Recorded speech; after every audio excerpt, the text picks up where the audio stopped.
Assalamu alaikum, dear viewers of Imam Hussein TV, and welcome to another episode of Her Thoughts. Today our discussion is going to be centering around Kulthum, who's the daughter of Imam Ali alayhi salam and the daughter of Sayyidah Fatima. She was born at the time of the Holy Prophet and named by him. And although we know these basic facts about her, she did have a pivotal role in the events of Karbala, but not much has been narrated and not much has been documented. And today our discussion will be centering around what we do know about her and hopefully learning the lessons that she left along with all the other women of Karbala. And joining me in this discussion are my fellow panelists. Assalamu alaikum, sisters. Alaikum assalam. So, as I mentioned in the introduction, she's a pivotal role in the whole events of Karbala. We know that Sayyidah Zainab, obviously her elder sister, is mentioned much more. What would you say there could be a possible reason behind the less mentioning of the younger Zainab? I think there's been a lot of confusion in history. Reading in books, there's been some debates that Bibi Kulthum she did not even exist. Some people say that Bibi Kulthum was not the daughter of Bibi Fatima and Imam Ali. Also, the confusion arises because there were several Kulthums living in the household of Prophet Muhammad at that time. So that's how the confusion arises about Bibi Kulthum, which is why I think in history not much has been documented about her. And it's sad because we know that she was such a iconic personality, the daughter of Imam Ali. She had the leadership skills of Bibi Fatima alayhi salam as well, and even during her role of Karbala as well. Yes, Sayyidah Zainab, she was known for her heroic speeches, but Bibi Kulthum as well gave speeches in the courtyard of Yazid as well. In fact, there's some narrations that say that when the ladies of the family of Imam Hussein were being taken through the streets of Sham, and as they reached the gates of Sham, there's some revelations that say that Bibi Kulthum stepped forward in front of Sayyidah Zainab in order to protect the women and Imam and the other children as well, because she didn't want everybody to be paraded through the same gates, and she didn't want the heads of Imam and the family of Imam Hussein's heads to be paraded through the same gates. But obviously, we know that the armies, they didn't listen and they tried to humiliate as much as they could. But there is so much out there about her that we don't know, and it's sad in history because she's such a great lady who gave such amazing speeches as well in the courtyards. And even before the time of Karbala, in history it's written that when the event of Ghadir happened, she's spoken about the events of Ghadir. When Holy Prophet, peace be upon him, he ascended the heavens on Miraj, she's spoken about that as well. So this is even before the time of the events of Karbala. So what age are we looking at that she was in Karbala then? And if she's narrating Ghadir and she's narrating Miraj? I mean, so when she was narrating Ghadir and narrating Miraj, this was before Karbala. Yeah. So she was a lot younger then. I mean, because there's so much confusion about Bibi Kulthum, I would speculate, maybe in her 30s. I'm not sure. Can anybody correct me on that? Well, when the event of Ghadir happened, she was very young narrating those, and it's not surprising because even Sayyidah Zainab alayhi salam, when she narrated the speech of her mother, when she gave the speech in the Masjid of the Prophet, she was also very young. So it wasn't very foreign for the women of the Ahl Bayt or the ladies of Ahl Bayt to narrate from such a young age. So Kulthum was very young previously. So, but when she was in the Karbala, she was much older. Yeah. It's an amazing personality. But what do you take from her, Zahra? What do you? So going back, I think there's a lot of confusion about if she existed or not. And I've personally spoken with scholars, and some scholars have said no. This is just when you hear Kulthum in Karbala, this was Sayyidah Zainab alayhi salam. It's just another way of mentioning Sayyidah Zainab. So I think once again there's been confusion whether she existed or not, but I think the majority of the opinion is that she did exist. Yeah. And another thing, my own observation is I personally feel that more people talk about Sayyidah Zainab and because of her shrine and they have that connection with her. It's the same with Imam al-Hasan alayhi salam and Imam al-Hussein. Because Imam al-Hussein has a shrine that people visit every year, they build that connection with him, they build a stronger connection with him. But when we're not allowed to visit the shrine of Imam al-Hassan. Well, he doesn't have a shrine. I feel like people do not connect with him as much. So I think it's the same do we do justice to those personalities? Exactly. So we do not do justice to them, because it's just the way humans work. I mean, even they find it hard connecting with the Imam of our time because he's not physically here. So I think when it comes to Sayyid Zainab alayhi salam and Kulthum, because we really do not know exactly where Kulthum is buried, although there is some narrations or there's opinions that here and there. But because Sayyida Zainab alayhi salam, there's a shrine that people visit, they build a much more connection with her. And thirdly, I believe that there is more information available about Sayyida Zainab alayhi salam than Kulthum, because there is confusion. Some narration says this, some narration say that, and there is widely available information about Sayyida Zainab. So this is why we hear about Sayyida Zainab alayhi salam more. It's interesting, because I find, I don't know about you, Zahira, what your take on this personalities, but I often find that, we're talking about these big personalities, like there's a hierarchy of respect, isn't there? That Imam Hassan alayhi salam, that when Imam Hussein was in front of him, you know who the Imam is, that's the elder brother, and it must be similar with the sisters as well. That there's that respect for the sisters. So even if she didn't come out and say that this is me, I'm Kulthum, or was that apparently because different? Sayyida Zainab had her own level of respect. We know that she was taught, she had knowledge even without being taught, and Bibi Kulthum knew this. But do you think she would be any different? I don't think she would be any different in that sense. But what I think is she knew that obviously this is Zainab Kubra. So, that she has her own level of respect. Not that Bibi Kulthum didn't speak up. We know that even, say, the Sakina gave speeches and talks in the courtyard of Yazid. But there's not much about her in history as well, because there's a level of, the age as well. Zainab Kubra was the older one. More of the responsibility was on her shoulders. But we know that, in Sham Ghariba as well, Bibi Kulthum helped Sayyida Zainab to, round up the children. When some of the children went missing, Bibi Kulthum helped Sayyida Zainab to look for them. She helped them to, settle down and calm down at night. But there's more about Sayyida Zainab, I think, in history, because she was the older one.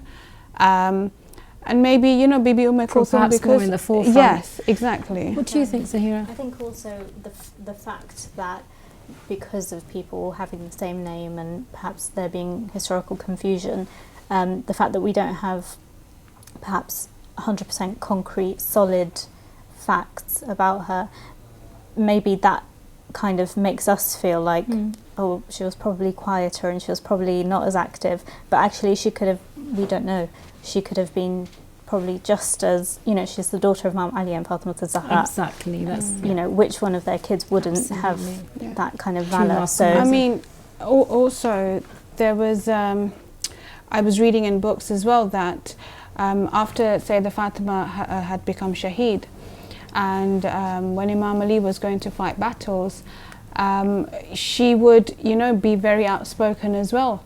And when, the time when Imam Ali, obviously he was under a lot of oppression after Sayyidah Fatima was made Shaheed, she would be outspoken, she would stand up for him, and for those who would belittle him, she would be there to, kind of take control and give the respect back to the Imam, what he so rightly deserved. It also shows that the personalities of Ahl Bayt, they were equipped, each of their children were to take on the roles of whoever needed to be speaking up. And I think in the terms of Kulthum, she would have spoken up where she needed to, and that's what you were saying earlier.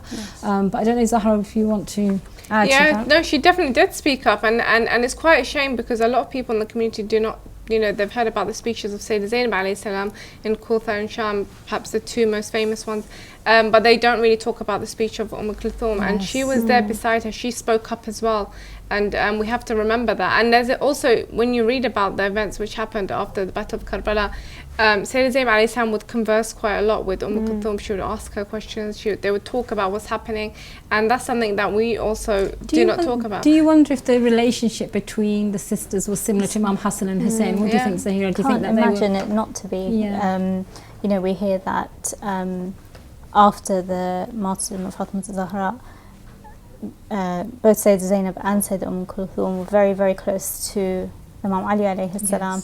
And then we hear when Imam Ali is struck with the sword, he's trying to be strong for them, and you know, obviously I'm not a historian at No. all, but you can only imagine that they must have been a comfort to each other. Yeah. And also, you know, we need to remember that everything that, say, the Zainab saw in the house, Bibi Kulthum saw as well. She saw the martyrdom of Rasulullah, she saw the martyrdom of Imam Ali, Bibi Fatima, she saw the martyrdom of Imam Ali, Imam Hassan.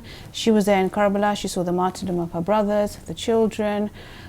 So everything that Sayyidah Zainab saw, Bibi Kulthum saw Also as well. saw, yeah. So yes, Sayyidah Zainab was the older one, but you know, she probably learnt as well from her sister. And you know, going back to the question that you asked, do you think the relationship of Bibi Kulthum and Bibi Zainab was similar to Hassanain alayhi salam? You know, when they were in the prisons of Yazid, and Hind realized that this is the ladies of the household of Rasulullah, she, you know, as she ran, her hijab fell, and she was like, I cannot wear hijab because the ladies and the sisters of Imam Hussein and Imam Hassan are no longer in hijab. How can I wear hijab? And she came off her throne and she sat down, and she was asking, you know, are you Bibi Zainab? Are you Bibi Kulthum? And both the sisters were talking amongst each other, and Bibi Zainab was saying, do you remember her? And Kulthum was saying, I don't remember, because Kulthum was younger. So there is that element of, you know, they're conferring, they're talking, and Bibi Zainab is almost like, you know, kind of a mother figure probably to Bibi Kulthum, because Sayyidah Fatima had passed away when Bibi Kulthum was so young. Bless them, it's beautiful ladies. We have a letter here, so let's see if we can help have a discussion about this and may perhaps answer it. Assalamu alaikum, inshallah you are all well. I was raised in the Majalis of Abu Abdullah and opened my eyes to the story of Karbala. Year in, year out, we would attend Majalis and wear black for 2 months. I was taught a lot about Ahlul Bayt and of course about the attributes of Sayyidah Zainab alayhi salam from a young age. However, I didn't know much about Sayyidah Kulthum. I remember being 8 years old and in the Husayniyah, and we had the role play of the Janazah of Sayyidah Fatima Zahra salam alayha. And I was dressed up to be Sayyidah Kulthum. At that time, I didn't know much about her, as she's not an individual that is much spoken of. That is either acknowledged and acknowledged as an important personality, and I always wanted to learn more about her. I'm 21 years old now, and over the years I have tried to research about her but found it very difficult to gather the information. She experienced everything Sayyidah alayhi salam did. She saw the loss of her grandfather, the loss of her mother, father and both brothers. She supported the Imam alayhi salam and was taken captive, yet she is still not spoken of. Should she be getting the recognition she deserves? Why do our ulama and sheikhs not speak about her at all? And why are our children not taught about her? And it's fair enough, you know, very valid question. Thank you for the sender. I think some of it we've kind of covered already. Yeah. Exactly. But I think we've kind of mentioned why there is so much confusion. I think there's been a show on this channel addressing that. So I guess that kind of explains why maybe she's not spoken about as much. Do you think we're doing enough though? Do you think more can be done and we ought to be? We can always do more, can't we? And I think, I mean, this is clearly a female, and I think, you know, the fact that these plays, how it impacted her at a young age. She's 8 years old, she's played that role and she's thought, well, who am I actually playing? So it shows you how children are, you know, going to be considering these things. But I don't know how you feel about it, but I feel as women we have that responsibility. Like, it's great that the sheikhs and ulama speak about it, but as women we will also understand the women's role, and I know that, you know, the zakirs we have, or the you know, alamas we have, you know, they perhaps are doing, you know, in their own way, doing speaking about it. But should we be doing more? I think especially there, because there is so much now about female empowerment, and we have role models such as Sayyidah Fatima, Sayyidah Zainab, but we equally, just like we've been discussing, we equally know this, you know, Bibi Kulthum played a pivotal part in Karbala. Even afterwards, you know, she was, she gave sermons and she gave lectures, and she assisted Bibi Zainab in the majalis and the matam and the latmiya of Imam Hussein and spreading that message.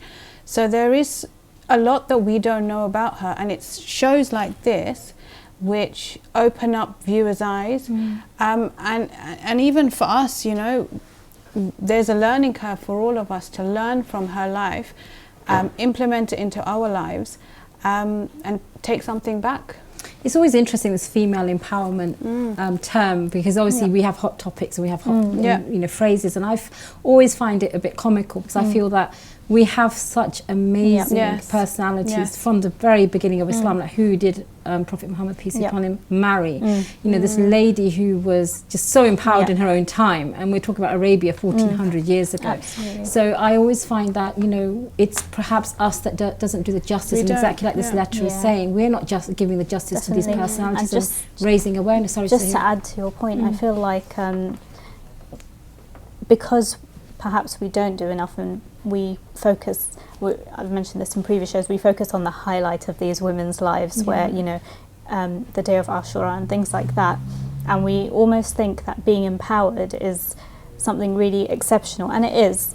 But for these women, it was the norm. Yes. Like this was again, it wasn't like they suddenly came out of their shells and, you know, decided to become empowered one day. But what does it say about the men, though, of that time? How would the Prophet, peace be upon him, been to have married such a, you know, in this day and age, men will say, oh, she's too strong, and that's seen as a negative. But we're not looking at that back then. The etiquettes, you know, it baffles me, because when, I'll be very honest, before I had to kind of properly try and do some research on Sayyidah Kulthum, you kind of think of Fatima Zahra and Sayyidah Zainab as these superwomen, which they absolutely are, but you almost think of them that way because you think that it's not normal to be that empowered and it's not normal to speak out that much.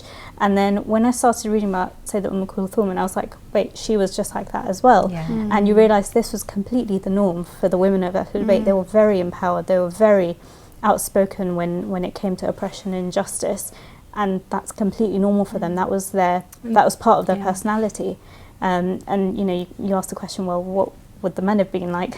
Probably very different from there is support, aren't they? And I Yeah. find that's the beautiful thing, that these women are not taking anything away from the imams or their respect, but they're complementing the exactly message. And I think, isn't that how Allah has created us, that as men and women we may be in our bodies in this world, but you know, we are able to support each other. I mean, the Holy Prophet and his mission, why was Khadija so beloved to him, what she didn't do for him, you know, and I think we can support each other, and even in those roles today. Sahara, what do you think? Yeah, I truly believe that there isn't enough being done. I mean, it's not just Kulthum. There are so many females within history that sometimes you read up about them and you're thinking, how do people not know about them? I mean, Imam al-Rida had so many sisters that were active. And the only thing people will say is that, oh, they were, I mean, I know in the subcontinent of Asia, well, they had 17 daughters or however many, but they weren't married because they couldn't find sayyids. Yeah, well, that's the only thing you hear about them, yeah. but that's not the only thing. They were so active, they've done so much. There are women in Islamic history that even when the imams, for example, were too busy, they would write up the answers and answer the questions. There were so many intellectual and active women, and as a community sometimes we just like to make it sound as if Sayyidah Zainab, and then people have said this to me as well, they said Sayyidah Zainab alayhi salam and Fatima Zahra, the only time they spoke up, or the only reason they spoke up is because they had no other choice. And it's like, but it's not. They were active their whole entire life. I mean, why did the Prophet take Fatima Zahra alayhi salam with him to Mubahala? Is to show that women and men both have an active role within society to spread the religion. And I truly believe that Prophet, I would say this, and I've said this in previous talks, that I believe pre-Islamic Arabia gave no rights to women, and the Prophet came and gave rights to women. But what I think is that we've actually gone backwards, and I think culture and the environment have influenced the interpretation of text to such a degree that we have once again taken the rights away from women. I mean, my sister went to Saudi Arabia once, and they were outside a restaurant, and they said there's too many men in the restaurant, so you can't come into the woman, so we're going to bring your food outside, sit outside. And God. The men ate inside, and it's like, you're telling me this is in you know but she had a mahram with her, so what was the problem? So no, there are too many men inside, it was too packed, so they said, we've almost taken like 10 steps back. Exactly. So you men get out and let the woman sit inside and eat. You sit outside. But I think society has influenced even the interpretation of how text is. So they think that women do not have a right to speak up. Women do not have a right to even propagate the religion. When I think it's not the case at all. In the time of the Prophet and the Imams, they gave women an active role within society. And it's such a shame that we haven't read the narrations and the scriptures and the lives of these women, because there are women that built Islam. And it's such a shame. And universities, we know that they, you know, in Morocco, is it Morocco? Yes, it's Morocco, Fez. there was a lady, and she's, I can't remember her name now, but she actually bought the first university, supposedly, and have maybe had people debate that with me. But yeah, no, you're absolutely right. And I think, so who do you say is responsible for that? Are we responsible that we're not doing enough as women, or is it the men that are holding us back, and we have slight misogyny in the history of Islam? Yeah, we do. Men hold the woman back, and the women believe it, and then they say, "Oh, I tell women, you go read your rights in Islam. I think it's a go read your combination. position." Yeah, we need to also be active in finding out. I think we often forget that at the end of the day, she was born into a household of light. You know, Who's she? Sorry, Bibi Kulthum was yeah. born into a household of light. Yeah. You know, so the fact that we don't know enough about her is saying something also about us. We need to go out and actually read this stuff. Yes, there is a confusion, but if you read in the literature, there is stuff about her. There are sermons there. It is written in history that she spoke pre-Karbala, during Karbala, post-Karbala as well. and as eloquently And as as Sayyidina- eloquently yes. as Sayyidina Zainab alayhi salam. So, yes, you know, the men maybe haven't spoken about it so much in lectures, but also we also need to read up So as well. let me ask you. I think it's shortcoming of women as well, to be honest. Yeah, Yeah, They so I don't was going to know ask the you, position. your mothers of daughters, Hmm. what would you say? How would you bring them up, because they're quite young, you know, still got years ahead of them Yeah. to become adults? How would you change perhaps what you've just said now and implement it into your own children's lives? And I think that's such a valid question, because I now have to think and I look back at how I'm raising my daughter as well, and how, you know, we can never take away the status of Sayyidah Zainab, and Bibi Kulthum would never want that as well. That was her older sister, almost like a role model for her. You know, she had the knowledge without being taught. But now, after doing today's discussion, I myself will probably have to change my way of thinking as well, introducing Bibi Kulthum into, when I'm talking to Sakina about Bibi Zainab, talking about Bibi Kulthum as well. Oh, And so it's equally lovely to about, hear. you know, how they both spread the message of Islam. Yeah. Because I think as a mother as well, if I don't do that, I'm doing my daughter injustice. How about you, Zahra? I would definitely tell, because my boys, my sons, as well as my daughter, that you both have a role to when it comes to, if you want to speak up, if you want to represent the religion, you both have the responsibility. I think previously, and especially in previous generations, the role of education and the role of being educated outside the household has been more encouraged for the boys rather than the girls, especially in areas which have a lot of poverty. If they had to choose between the two, they would educate the boys, and the women would stay at home. So there's this mentality that the boys should be educated. Even here in the UK, I've seen families just recently. A mother told her daughter, you know, she was studying so much in her room. She said, "What's the point? You're just going to get married anyway." You know, so there's no point in your degree. You're going to stay at home like us, like a housewife. And I think that mentality is still there. Yeah. As much as we would like to believe it's not, it's still there.